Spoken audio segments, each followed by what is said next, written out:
Jade. Au fait, dit, celui qui ne fait pas miséricorde aux gens, Allah ne lui fera pas miséricorde. Donc, celui qui veut bénéficier de la miséricorde d'Allah subhanahu wa ta'ala, qu'il fasse miséricorde aux gens. Qu'il fasse miséricorde aux gens. Il faut être miséricordieux envers les gens. Il faut être miséricordieux envers les créatures. Il faut être miséricordieux envers même les animaux.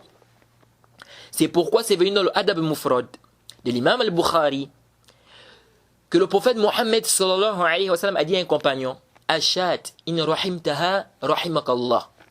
Il a dit la brebis, si tu lui fais miséricorde, Allah te fera miséricorde. La brebis, si tu lui fais miséricorde, Allah te fera miséricorde. Même les animaux, il faut être miséricordieux envers eux.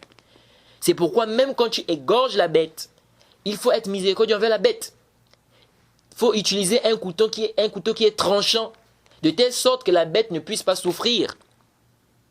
Et je profite à rappeler que certaines personnes, surtout les non-musulmans, ils veulent faire croire aux musulmans, ou ils veulent faire croire aux gens qu'on fait souffrir les bêtes. Ils disent les musulmans font souffrir les bêtes.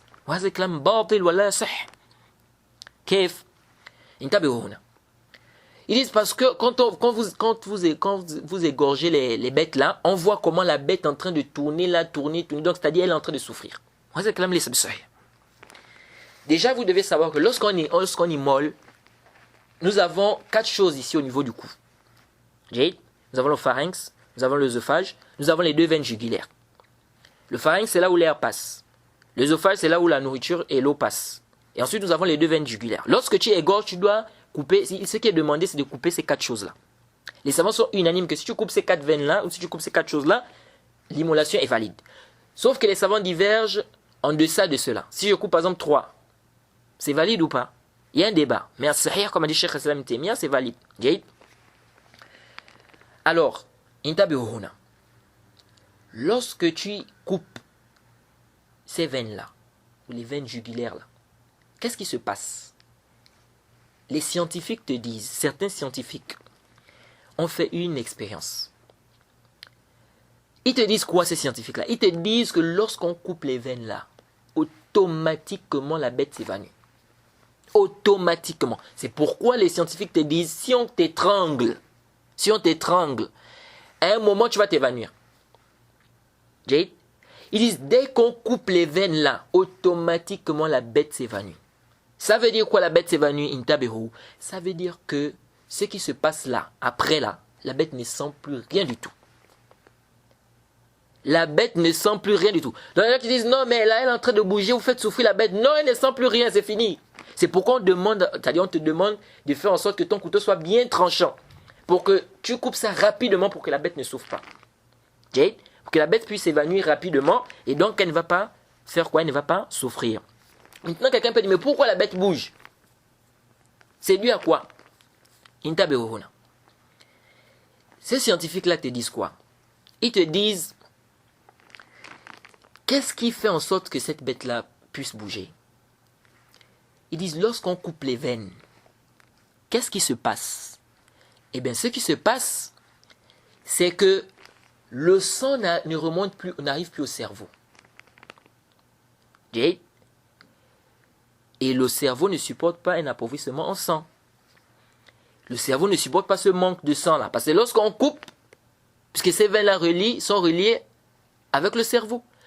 Puisqu'on a coupé, donc ça ne peut plus passer. Le sang vient maintenant, ça sort. Qu'est-ce qui se passe? Ces scientifiques-là te disent que le cerveau, en fait, envoie des signaux au cœur. Le cerveau, envoie des signaux au cœur. Comme pour dire que envoie-moi le sang, j'en ai besoin.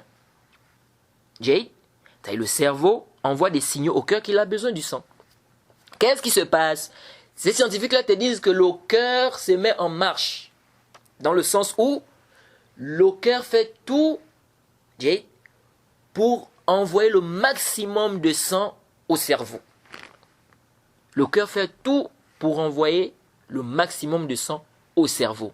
Et donc le sang, c'est pourquoi le sang ne va plus vers le bas, mais le sang vient maintenant où? Ça monte. Mais qu'est-ce qui se passe? Malheureusement, lorsque le sang arrive, ça ne va pas jusqu'au cerveau. Pourquoi? Parce que les veines ont été coupées. Et donc, le sang, là, au lieu d'aller au cerveau, ça vient où? Ça sort. C'est pourquoi vous allez voir que ceux qui émolent, au début, quand tu coupes, le sang ne sort pas d'abord en grande quantité, mais après ça sort en grande quantité. Et c'est là où vous voyez même la sagesse de l'islam. Et c'est là où, c'est-à-dire, pourquoi même l'islam a choisi cet endroit-là. C'est là où vous voyez vraiment la sagesse de l'islam. Ala kulli hal, ça c'est quoi? Ce sont des shubhat, des ambiguïtés que les mécréants apportent. Vous dites aux musulmans, là vous faites souffrir les bêtes. Et au contraire, c'est vous qui faites souffrir les bêtes avec vos méthodes. Et certains scientifiques ont même démontré ça. Que les méthodes que les non-musulmans utilisent pour soi-disant immoler la bête ou soi-disant comment on appelle ça, tuer la bête, c'est des méthodes qui font souffrir la bête. Électrocuter la bête, des trucs comme ça, etc. Donc la méthode que l'islam a choisie, c'est cette méthode-là.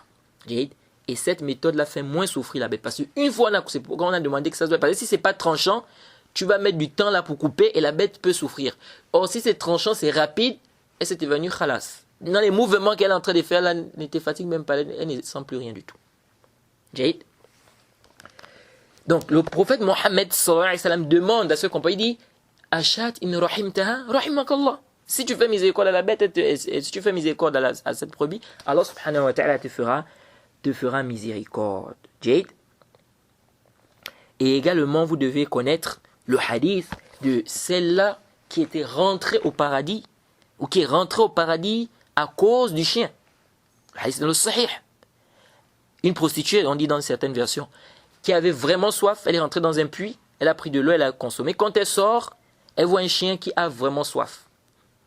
Donc elle se dit que la soif que le chien la ressent, c'est certainement la soif que moi j'avais. Elle redescend dans le puits, elle prend de l'eau avec ses chaussures, elle met ça à la bouche, le hadith dit, elle met ça à la bouche, elle remonte, elle vient donner ça au chien. Et le prophète nous a informé qu'Allah subhanahu wa ta'ala a fait quoi? Elle a fait entrer au paradis. Jade. Et l'autre qui est rentré en enfer à cause du chat. Il a enfermé le chat sans que le chat ne puisse manger, sans laisser le chat chercher sa nourriture. Enfermé comme ça, le chat est mort. Jade.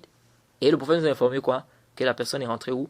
En enfer à cause de ça. Donc même les animaux, le fait d'être miséricordieux envers les animaux, ça peut être une cause qu'Allah subhanahu wa ta'ala te pardonne les péchés. Ça peut être une cause qu'Allah subhanahu wa ta'ala te fasse rentrer au paradis. Jade.